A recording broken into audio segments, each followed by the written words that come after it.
Käydään näin aluksi läpi korpun kastamisen historiaa ja teoriaa. Tässä ensimmäinen dia.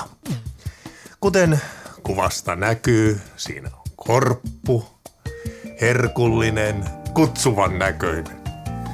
Suorastaan vesi herahtaa kielelle.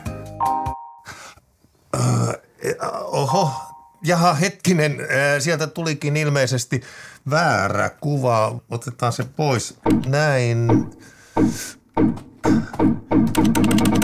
Raija, tuu auttamaan. Korppuhan on ihmisenä vähän niin kuin minä. Ainutlaatuinen, kuohkea ja ei niin kuiva kuin kuvittelit. Erilaisia korppulajeja voi näillä leveysasteilla tunnistaa useita.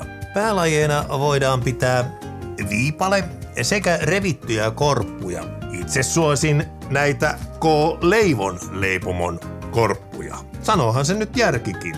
Paras on paras.